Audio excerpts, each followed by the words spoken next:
People say it was that combination of smart and lonely and bitter that often leads to bad things. Exactly. So, but he was saved by his friends, and I think, I mean, in my weird psychoanalyzing of the characters in the book, and I don't know if it comes through or not, I think that's one of the reasons why Stringer loathes them so.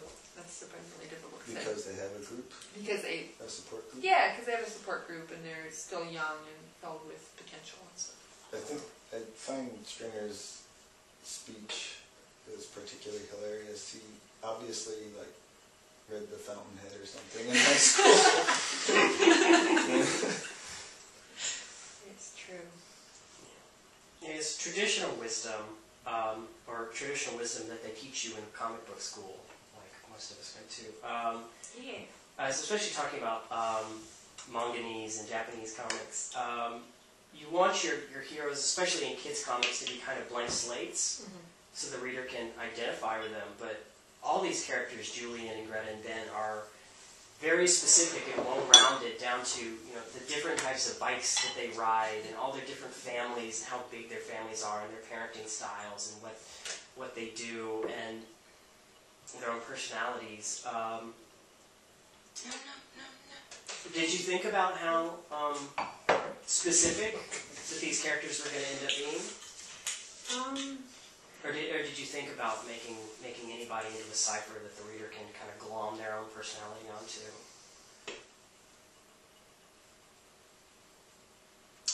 I guess in some ways Julian was initially supposed to be like the everyman guy, which might, I mean, it's probably because of coming out of the tradition of alternative comics, where the classic alternative comics everyman is a complete outcast. Little round weirdo. Yeah, exactly, with no friends and who feels very depressed all the time. And straight line from Charlie Brown to exactly. Jimmy Corrigan. Right, exactly. That kind of Charlie Brown, Jimmy Corrigan triumvirate with Julian. It's one of the corners. But so in the initial sketches, in the initial thumbnails of Secret Science Alliance, it startlingly came out very, very depressing. Wow. A lot of the entire first chapter was like Julian, it was kind of like Jimmy Corrigan light, I guess you would say.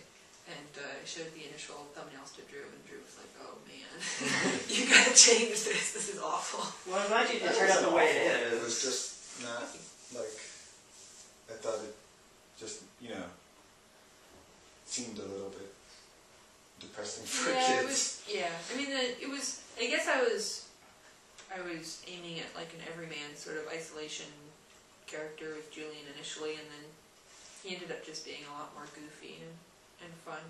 Thank Christ. It was fun, even in the first 2 pages when he's being shoved in trash cans because he's being obnoxious. And you identify with him, but at the same time you kind of take that kind of glee in him getting. That was kind of a tricky line to walk, because I wanted Julian both to be.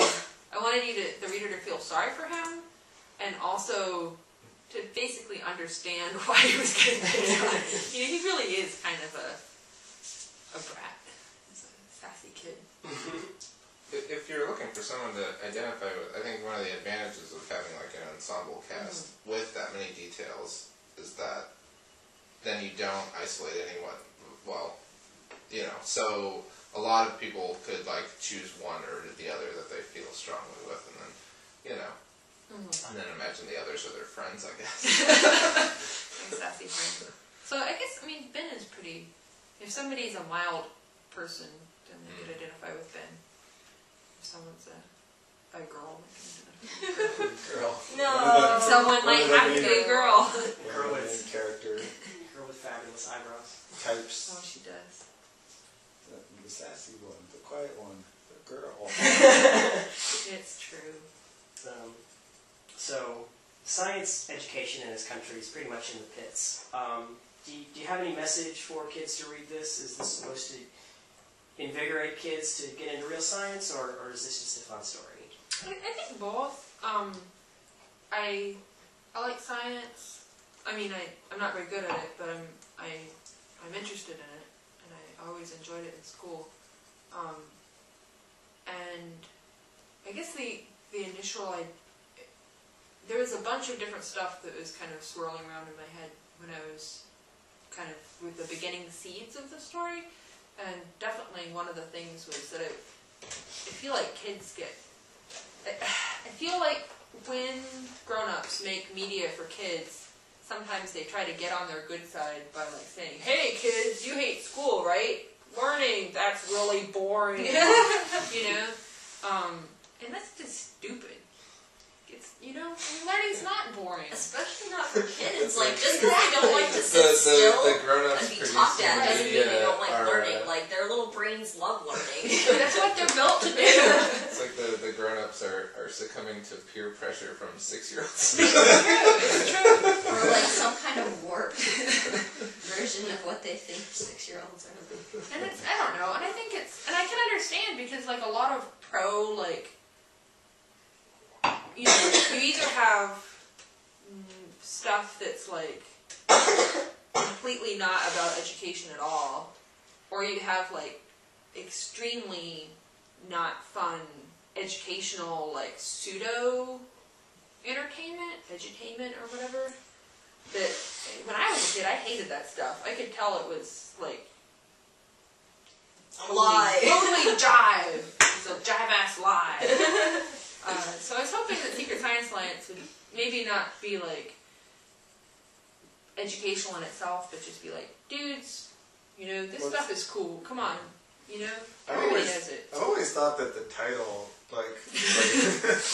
this is what back when we came up with the title, we never could come up with anything better, so it just stuck. I like it. No, I think it's good. It's just that, to me, it has the real smack of, this is educational. Baby, science rhymes with alliance. It works so great. It's very much true. Okay. I told someone about it and they thought I was saying the secret science of alliance. It's about this team of lions. Yeah, like Voltron or something. Eleanor, her two passions. Another project for another day. No, that would be Hannah's. Well, thank you guys so much. And thanks everyone in Internet Land for watching and listening.